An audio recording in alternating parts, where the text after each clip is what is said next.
Hello water signs, welcome to Like a Tarot. Alamin natin ang message ng person magamit ang personalized cards.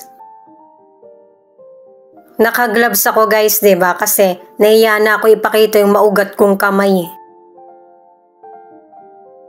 Angels and guides, please guide us. Ano ang reading para sa mga water signs?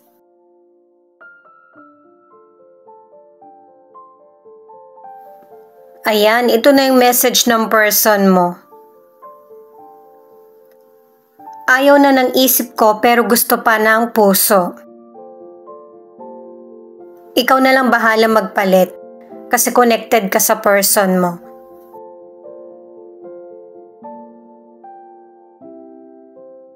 Apat pa yung kailangan natin eh.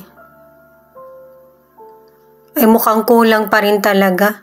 Ito ba doble ba to? Ay hindi. Sumasagi ka sa isip ko.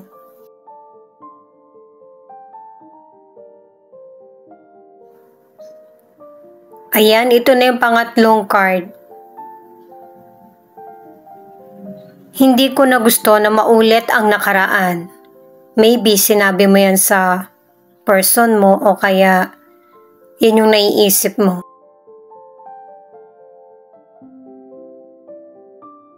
Fights. Nag-aaway pala kayo eh. Kaya may person na ayaw na sa nakaraan. Ayun ang bilis. Conflict. Mukhang nagtatalo kayo ng person mo kasi meron kayong hindi mapagkasundoan. Ngayon guys, alamin natin ang financial problem mo, kung ano yung pinakadahilan, ano ang dapat mong gawin, ano yung mga nagiging hadlang. Para sa mga bagong viewers, ang reading na ito ay timeless reading, general reading at guide po lamang, kaya hindi po magre-resonate sa lahat, kunin mo lang yung akma sa sitwasyon mo. At kung kailan mo napanood ang reading na ito, yon ang start ng 1 week reading para sa'yo. Ikaw na bahala magpalit kung si person mo ito o ikaw. Alamin muna natin yung mystical card para sa kung ano yung isa sa mga dahilan ng financial problem mo. Base sa booklet, ang ibig sabihin ng clearing your space, may mga kanya-kanya tayong choices, kaya piliin mo yung bagay na makakapagpasaya sa iyo. At yung makakapagpapuno ng mga kailangan mo. Gamitin naman natin yung tarot cards para malaman pa natin kung ano yung iba pang dahilan. At saka yung card mo na yan na mystical card ay positive para sa abundance, prosperity. Lalo na kapag nasa paligid mo ay yung mga taong positibo. Knight of Wands in reverse, the Emperor, at 2 of Wands. Guys, yung tinutukoy ng mga cards ay para matulungan ka sa kung ano yung mga dapat mong iwasan. Ang ipinapakita ng mga cards, kailangan ng disiplina at saka hindi mo kailangan ipakita sa kapwa mo na meron kang ganito, ganyan. Kasi kabawasan mo din yon, lalo na pagka nabili mo na, tapos hindi mo naman pala kailangan talaga. At saka kailangan din ng control para mababawasan yung problem mo sa financial. Sa career, tugma itong mga cards sa mystical card na ang ilan sa inyo hindi ka happy sa trabaho mo or sa negosyo na itinayo. Pero pinapaalala ng mga cards na yung success ay hindi naman instant na nandyan agad. Kailangan muna ng hard work. Pero ang ilan sa inyo, nagpaplano ka na magpalit ng career. At saka sa mga plano mo, kailangan may dahilan para maging makabuluhan yung pagpupursige mo. Single ka man or nasa relationship, kung makikipagrelasyon ka, kailangan yung happy ka at saka safe. Kasi ang ilan sa inyo, yung person mo, mapanakit na, seloso pa. Kaya sa puting mga cards, pinakita na nagtatalo kayo, hindi kayo magkasundo. At saka ayaw mo nang bumalik pa. At saka ang ilan sa inyo na nasa relationship, yung person mo, nakadalawang cards na kasi na meron siyang iba pang karelasyon. At ang ilan naman na nasa relationship, mas seryoso ang person mo sa karir niya kesa sa love life. Hindi siya romantic. At para sa ilang single, may dalawang person na nagpapakita ng interes sa iyo. Kilalanin mo silang maigi kasi isa sa kanila yung seryoso talaga sa relasyon. Pero ang isa ay hindi. Itong authenticity naman ay, ang ibig sabihin, huwag mong isipin na may kakulangan ka. Lahat tayo may kakaibang talent at saka naiisip, ibahagi mo yun. Nakadalawang cards ka na nagpapakita ka sa physical na okay ka, pero ang totoo, natatakot ka din na may mapuna sa iyo. At sa mga single, di ba may nabanggit nga ako na person na may seryoso at saka hindi na potential person, mag-stick ka pa rin sa kung ano yung gusto mo sa person or sa isang relasyon. Hindi mo kailangan kabahan or matakot kasi wala namang lihim na maitatago.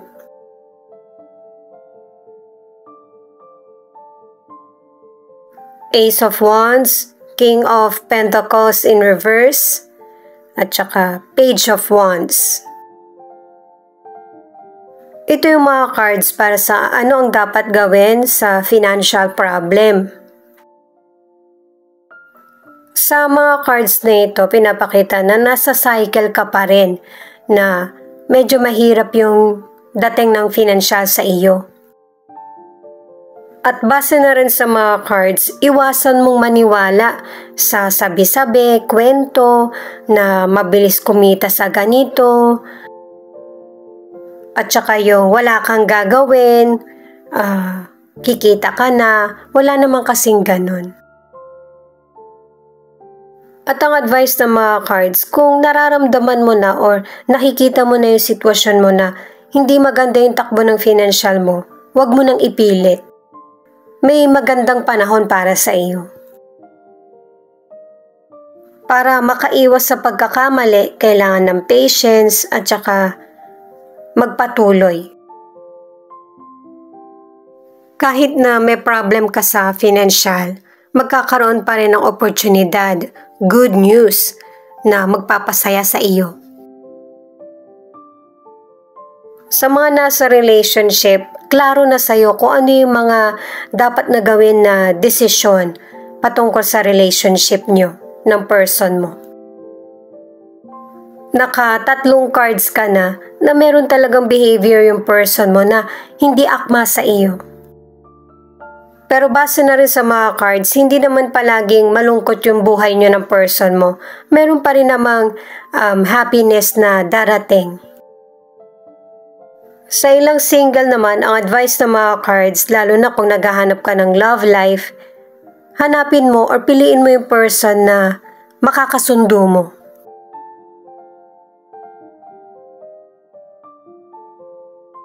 Itong eternal self, nakatatlong cards ka na gawin mo yung mga bagay na makakapagpasaya sa iyo. Maybe ang ilan sa inyo, ang goal mo ay yung unconditional love o kaya yung makapagdesisyon ka naman para sa sarili mo. At saka dalawang cards na rin yung nagsasabi niyan na magbigay ka rin ng time para sa sarili mo, lalo na sa mga nasa relationship. At saka yung para ma-miss nyo rin ng person mo yung isa't isa. Sa ilang single naman, magkakaroon ka ng maiksing relasyon. Pero kung gusto mo itong potential person, kailangan alam mo kung ano yung ayaw at gusto niya. ito naman yung hadlang sa financial problem mo. Three of Cups, the Justice, at King of Wands. Hindi naman masyadong hadlang itong ipinapakita ng mga cards, kundi kailangan mo lang ng limitasyon. Kasi sa problema natin, kung career man ito, love life, financial, business, importante yung makapag-relax ka kasama yung mga taong concerned sa'yo or kaibigan. At pinapaalala ng mga cards na kung ano man ang sitwasyon na nangyayari sa buhay mo ngayon ay importante. Kasi kahit negative man ito, mababago na yung sitwasyon. Magiging pabor na yung kapalaran sa iyo. At saka base na rin sa mga cards, napaka concern mo na person sa kapwa mo, sa family or sa person na kailangan bigyan mo naman ng atensyon yung sarili mo. Naka-4 na cards ka na. Sa health, itong 3 cards na ito ang nagsasabi na kailangan ng limitasyon. Lalo na itong buwan na ito maraming parties. Okay yung kalusugan mo eh. Kaya lang kapag nasobrahan ka, doon na magsisimula yung problem. Ang ilan sa inyo na nasa relationship, may plano na kayo ng person mo na magpakasal. At ang ilan naman ay meron kayong mga parties na atenan ng person mo. At saka single ka man or nasa relationship, yung hustisya na para sa iyo ay darating, lalo na kung mabuti yung nagawa mo sa kapwa. At saka base na rin sa mga cards, ang person mo, hindi siya basta-basta nakikipagrelasyon. Tinitingnan niya kung itong person ba na ito ay pwede niya mapagkatiwalaan o kaya yung independent, yung maaasahan din niya. At para sa ilang single, magkikita kayo ulit ng past person mo. Pero hindi nyo to parehong inaasahan. At kung itong past person na ito ay hindi naging tapat sa'yo sa nakaraan, dun mo malalaman kung nakamit mo na ba yung hustisya. At para sa ilang single, kung naghahanap ka talaga ng karelasyon, kailangan bigyan mo ito ng oras. Ito naman yung angel number mo, 1111, a reminder from the universe to be present in the moment. Mas importante nga naman talaga yung ngayon para mapaghandaan mo yung future. 2-5, the number is a warning that you should always be positive. All changes, good or bad, will make you wiser in the end. Connected na yung mga cards kasi makukuha mo yung hustisya. At saka yung 3 cards mo, very positive yung pagdating sa financial dahil makakamit mo yung hustisya. May reward, success, at celebration. Dahil nga financial ang pinag-uusapan natin, may mga delay sa finances mo pero marami kang idea para matugunan yung problema mo sa financial. Itong 10 of Swords hanggang sa kahuli-hulian ng reading natin, pinapaalala ulit sa iyo na mag-ingat patungkol sa financial. Mas maigi na ikaw yung kumilos kaysa sa ipagkatiwala mo. Bawas sa problema at saka pagtatalo. Itong Queen of Pentacles naman ay contentment sa buhay dahil sa happy ang family, may prosperity at success.